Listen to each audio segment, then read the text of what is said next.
Quand on est prof, vers avril-mai, il y a une petite période bizarre où l'année n'est pas terminée, on a encore plein de choses à faire, une période qui s'annonce et en même temps on commence déjà à avoir la tête dans la rentrée prochaine.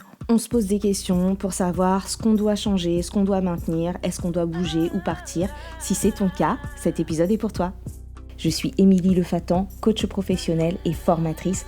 J'accompagne les profs et les professionnels de la pédagogie à retrouver confiance en eux et à y voir plus clair dans leur métier, à retrouver de l'énergie et du sens au quotidien. Et dans ce podcast, on réfléchit, on se questionne et on partage des clés concrètes pour pouvoir mieux vivre son métier, nourrir sa pratique et remettre du bien-être dans son quotidien de prof. Alors si tu as envie de prendre un temps pour toi, de souffler un peu et de réfléchir à ta façon de travailler ou à ta vie de prof, mets tes écouteurs, installe-toi confortablement et c'est parti. Il y a quelques années, alors que j'avais encore une classe, je passais d'une classe de CP à une classe de CE1, CE2 et je me demandais si je devais garder certains élèves ou pas. Et pour une élève en particulier, je n'arrivais pas à savoir ce qui serait le mieux pour elle et la question tournait en rond dans ma tête. C'était une élève atypique pour plein de raisons, je comprenais bien son fonctionnement, ça fonctionnait bien avec moi, mais je n'arrivais pas à déterminer si c'était un plus pour elle sur le long terme. Donc je sous-pesais le pour et le contre, je tournais en rond et j'ai posé la question à mon collègue Thibaut qui était maître E et il m'a posé la question suivante. Il m'a dit, est-ce que ce qui l'aiderait, ce serait plutôt de la rupture ou de la continuité ? Et là, je me suis arrêtée net, c'était la question à me poser, celle qui a déplacé le problème et qui m'a permis de sortir de l'hésitation. Et c'est ce genre de questions qui génère des prises de conscience. Et depuis ce jour-là, je la garde avec moi et d'ailleurs je la pose souvent en coaching. Et aujourd'hui, c'est à toi que j'ai envie de la poser. Au moment où j'enregistre cet épisode, nous sommes en avril, à quelques mois de la rentrée et surtout à un peu plus d'une dizaine de semaines des vacances. Et je sais que pour beaucoup de profs, parce que déjà je l'entends souvent, je l'ai vécu et que ça revient dans les coachings de profs en ce moment, eh bien c'est une période un peu bizarre. On est entre le mouvement, on commence à déjà devoir se positionner pour la rentrée suivante, on se demande peut-être si on veut changer de niveau, changer d'établissement, changer d'école, changer de maison, changer de collègue, bref, on se projette en fait un peu alors que l'année n'est pas terminée, donc on n'y arrive pas forcément complètement. Et on se demande, est-ce que je saisis telle ou telle opportunité qui se présente, ou bien peut-être que toi tu te demandes si tu t'engages dans un déménagement ou dans une nouvelle mission. Bref, si tu m'écoutes, tu as potentiellement des idées, des envies, peut-être des projets qui mijotent depuis un moment dans ta tête et c'est le moment de se dire est-ce que je me lance, est-ce que je me lance pas, est-ce que j'ose pas.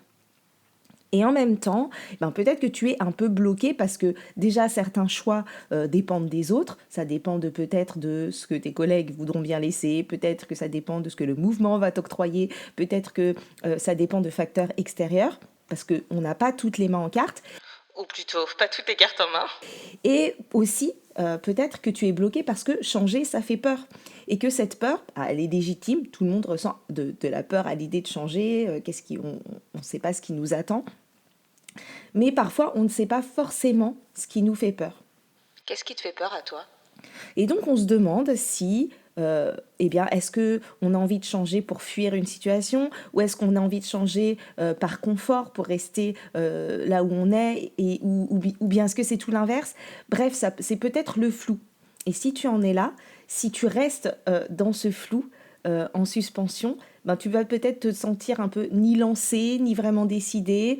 Tu ne sais pas trop comment prendre une décision, comment choisir. Est-ce que tu as besoin de rester dans ce que tu vis actuellement parce que tu as besoin un peu de ce confort ? Est-ce que c'est le moment pour toi ? Est-ce que l'année prochaine, ça va être l'année de trop ? Voilà. Et c'est exactement ce dont on va parler aujourd'hui. Avant d'aller plus loin, mets pause et pose-toi la question suivante.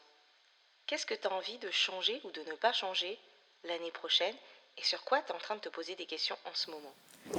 Quand on veut changer quelque chose et qu'on se sent bloqué, le premier réflexe, le réflexe le plus naturel, c'est d'essayer d'analyser le contexte. C'est-à-dire de se demander qu'est-ce que la situation permet, qu'est-ce que les collègues vont penser, qu'est-ce que la direction de l'établissement ou de l'école vont me permettre de faire, qu'est-ce que les parents vont dire, qu'est-ce que ma famille va dire, voilà, qu'est-ce que le programme impose. Donc on va aller questionner tout ça un peu de l'extérieur, de ce qui est extérieur à nous, de ce que ça va changer dans notre contexte ou de ce que le contexte va nous permettre. Et parfois, eh bien, quand on partage ses doutes, ses questionnements avec les autres, eh bien, on se retrouve en plus à devoir gérer les peurs des autres, les avis des autres, les jugements des autres, ce que les autres auraient fait. Tu devrais faire ci, ou franchement c'est impossible de faire ça, ou moi si j'étais toi je ferais pas ça, ou voilà. On va se retrouver en plus de nos propres doutes, on va se retrouver avec l'avis des avis extérieurs. Donc c'est ce qu'on a tendance à aller faire. On cherche une décision pour nous, mais on va regarder autour de nous et on va aller questionner les autres. Et c'est normal de questionner le contexte parce que le contexte compte. Les contraintes de vie, les projets, ce que ça va impliquer dans notre quotidien, tout ça, c'est du contextuel et on a raison, on a besoin d'en tenir compte. Mais par contre, ce que j'observe aussi souvent dans les coachings, dans les formations, dans les retours que je reçois, c'est qu'on passe beaucoup de temps et qu'on laisse beaucoup d'énergie à essayer de cartographier les contraintes extérieures et on oublie de se poser une question beaucoup plus simple et beaucoup plus intérieure qui nous concerne vraiment, c'est moi, de quoi j'ai besoin ? En fait, quel est mon besoin ? Pas ce que le contexte permet, pas ce que les autres me laisseront faire, mais de quoi j'ai besoin. Et cette question-là, elle change tout parce qu'elle elle replace le point de départ au bon endroit, en soi, vers nous, et pas à l'extérieur, pas en dehors. Et donc, elle invite à un peu de conscience de soi pour pouvoir mieux prendre la décision. Et c'est là que la question de Thibaut devient un outil. Rupture ou continuité ? Est-ce que ce dont tu as besoin, c'est plutôt de rupture avec ce que tu vis déjà et donc de changement ? Ou est-ce que ce dont tu as besoin, c'est de continuité, de garder vraiment la majeure partie de ce que tu vis actuellement ? Et je vais être précise sur ce que ça veut dire parce que c'est pas une question à une réponse toute simple, c'est pas non plus quelque chose un jugement de valeur. C'est quand on parle de rupture ici, c'est pas forcément non plus quelque chose d'énorme, une grosse rupture, ni quelque chose de forcément très courageux. Et quand je parle de continuité, c'est pas forcément de la résignation. Vraiment, il y a cette idée d'enlever le jugement qu'il pourrait y avoir derrière ces deux termes. La rupture, c'est plutôt le besoin de quelque chose de différent, peut-être d'un nouveau souffle, de nouveauté, une coupure qui peut être plus ou moins franche avec ce que tu étais, ce que tu vivais, ce qu'il y avait. Ça peut être un changement de classe, ça peut être un changement de niveau, ça peut être un changement de pratique, ça peut être un changement de posture, une discontinuité en tout cas. Et donc, ça peut être à plusieurs échelles. C'est pas forcément quelque chose d'énorme. Ça peut être aussi un gros changement. Et parfois, cette rupture, on va la vivre malgré soi. Et la continuité, eh bien, ça va plutôt être le besoin de s'ancrer dans ce qu'on fait, le besoin de stabilité, le besoin de consolider ce qui existe déjà, d'approfondir plutôt que de tout recommencer. Et cette continuité, eh bien, parfois, elle nous est imposée aussi. Et ce que cette question fait, et c'est pour ça que je l'aime, c'est que vraiment elle invite à écouter quelque chose en soi qui n'est pas forcément conscient, qui n'est pas toujours rationnel non plus. C'est pas quelque chose qui serait logique, c'est aussi quelque chose qui nous ferait du bien ou dont on a besoin pour se sentir avancé. Quand tu sais ce dont tu as besoin, eh bien il y a quelque chose qui va se déplacer, qui va se modifier dans la façon dont tu prends tes décisions et dont tu regardes la situation. Et ça te permet de commencer à questionner les circonstances, à questionner le contexte, donc au lieu de les subir. Et au lieu de se demander qu'est-ce que j'ai le droit de faire, tu vas pouvoir te demander à la place qu'est-ce qui est possible et qu'est-ce qui nourrit mon besoin. Et ça va changer ta façon d'arbitrer et ça peut te permettre d'envisager de nouvelles solutions. Et même s'il y a un tel et une telle qui viennent te troubler et te dire des choses qui te font réfléchir ou qui te font douter, eh bien toi, du coup, tu as un élément qui t'aide à tenir compte de tes besoins à toi, ou au moins en tout cas à les questionner et à les remettre au centre de la prise de décision. En coaching, en ce moment, c'est un sujet qui revient souvent. J'hésite à changer de niveau, j'hésite à changer de poste, j'hésite à me lancer dans telle ou telle aventure professionnelle. Ou bien au contraire, je ne peux plus rester dans ma situation actuelle, mais je ne sais pas quel chemin m'irait le mieux ou j'ai qu'un champ des possibles assez restreint et il faut que je choisisse. Et est-ce que je vais privilégier dans ces cas-là mes envies, mes convenances personnelles, mon contexte familial, mes envies professionnelles, est-ce que j'ose ou est-ce que j'attends encore un peu? Est-ce que si je reste une année de plus comme ça va le faire? Comment je vais vivre l'année d'après, etc. Et dans ces cas-là, ce qu'on fait ensemble, c'est que déjà on passe du temps à clarifier le besoin qu'il y a derrière ce projet, à se poser les questions sur ce qui a besoin de changer, ce qui doit demeurer, ce sur quoi on a la main, ce sur quoi on n'a pas la main. Donc on va clarifier tout ça et c'est en mettant de la clarté dans ces besoins, dans tout cet aspect de la réflexion qu'on oublie parfois avant de se dépêcher de chercher une solution ou une réponse. C'est ça qui va nous donner la capacité à y voir plus clair et à prendre une décision qui nous convient le mieux. Donc quand on prend conscience de ce qui doit changer, ce qui doit demeurer, de où est-ce qu'il doit y avoir de la rupture ou de la continuité, parfois ça permet d'être au clair avec soi-même et de ne plus hésiter et de voir dans un premier temps ce qu'on peut mettre en place. Pour certaines personnes, ça va leur permettre de se lancer. Parfois, ça permet aussi juste d'oser dire quelque chose, d'oser mieux parler de son besoin, de son envie. Et finalement, la situation, elle se décante parfois toute seule quand on dit, voilà, là, j'ai vraiment besoin de ça. Ça permet de mieux affirmer son besoin. Ça permet parfois d'oser se lancer sur un nouveau chemin.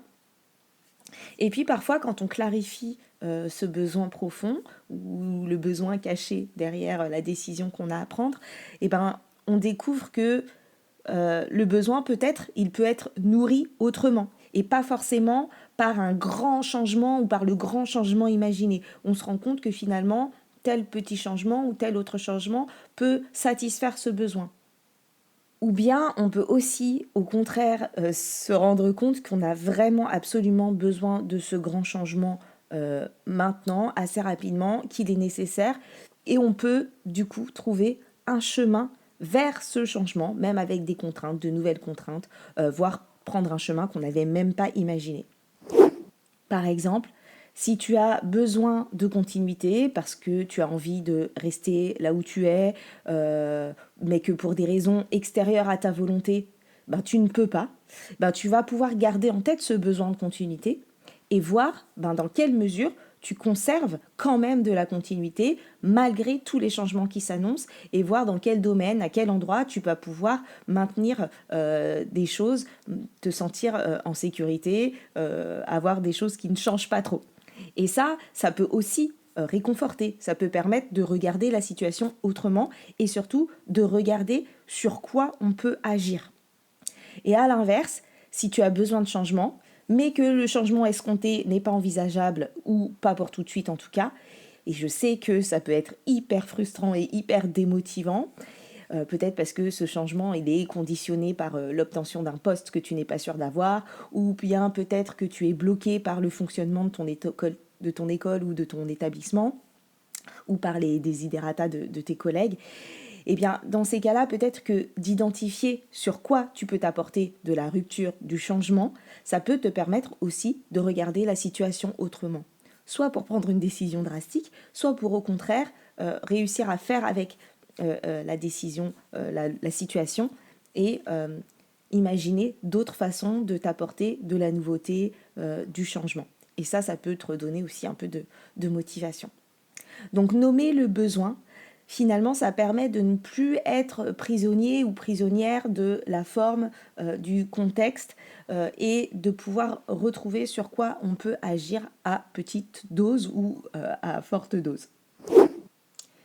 Et maintenant, j'ai envie d'aller un peu plus loin parce que la question de la rupture ou de la continuité, elle peut se poser en grand sur ta prochaine rentrée, sur ta vie pro, etc. Mais elle peut aussi se décliner, mettre un peu plus de granularité dans ce questionnement. Et même quand il n'y a pas de grandes décisions à prendre, se poser la question, ça peut être utile pour identifier ses besoins.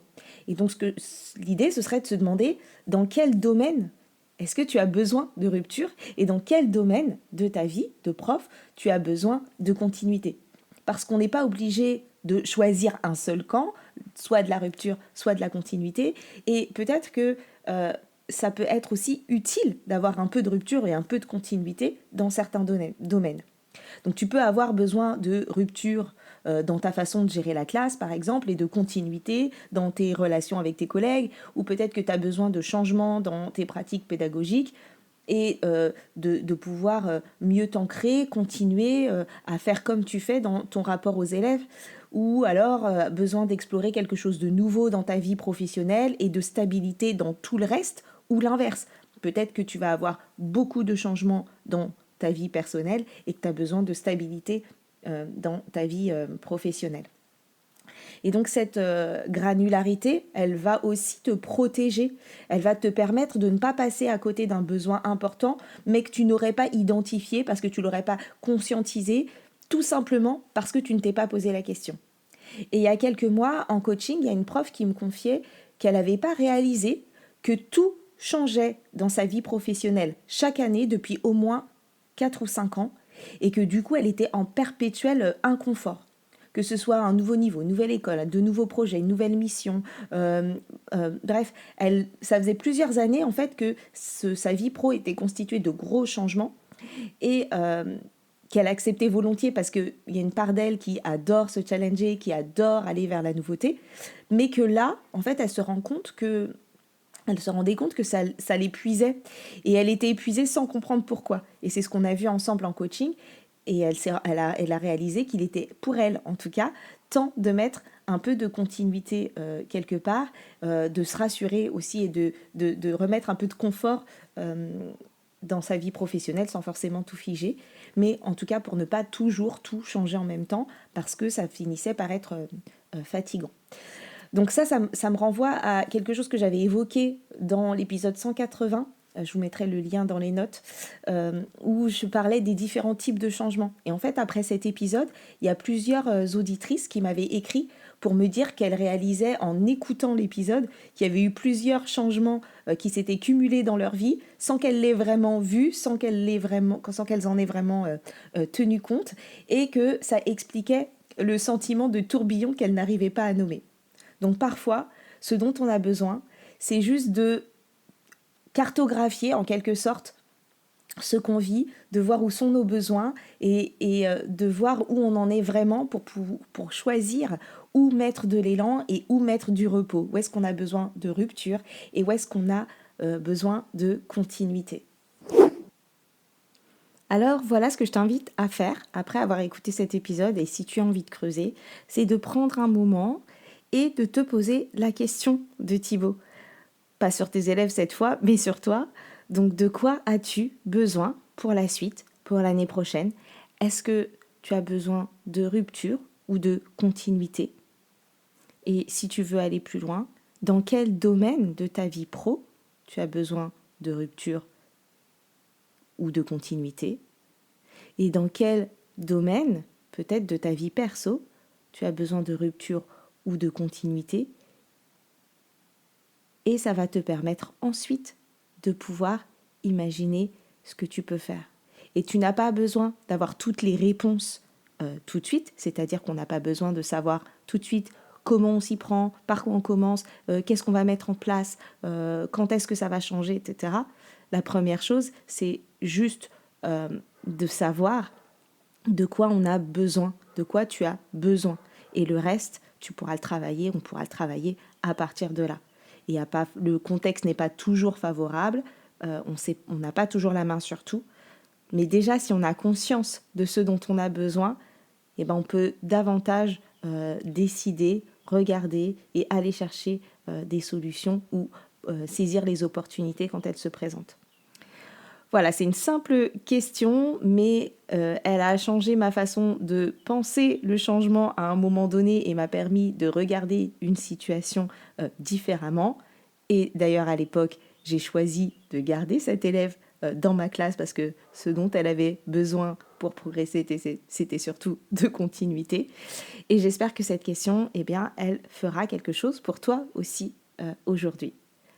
Je te remercie d'avoir écouté cet épisode et si tu veux aller plus loin sur les types de changements, tu peux toujours aller réécouter donc l'épisode 180, je mets le lien dans les notes de l'épisode.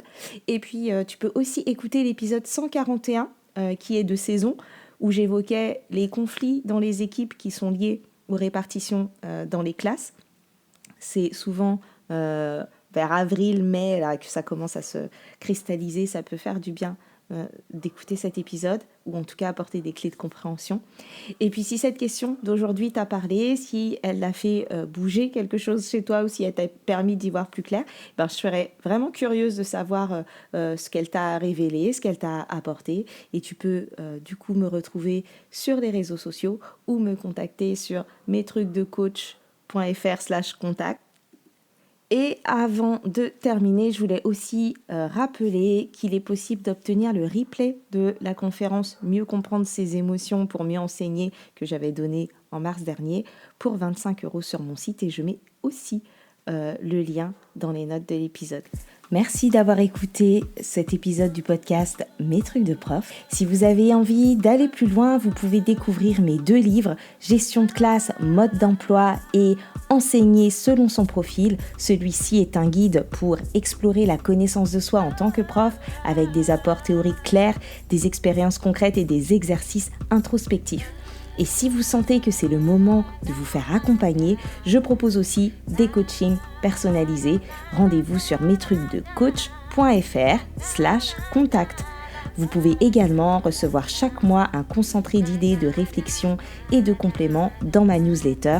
Pour vous y inscrire, rendez-vous sur metrucsdecoach.fr/newsletter et tous les épisodes du podcast sont disponibles sur metrucsdeprof.fr ou sur votre application de podcast préférée. Et si le podcast vous plaît, pensez à lui attribuer quelques étoiles et pourquoi pas un petit mot. Et surtout, partagez l'épisode, c'est le meilleur moyen de soutenir le podcast et de faire connaître mon travail à d'autres. Je vous retrouve très bientôt pour un prochain épisode et d'ici là, prenez soin de vous. Bye bye.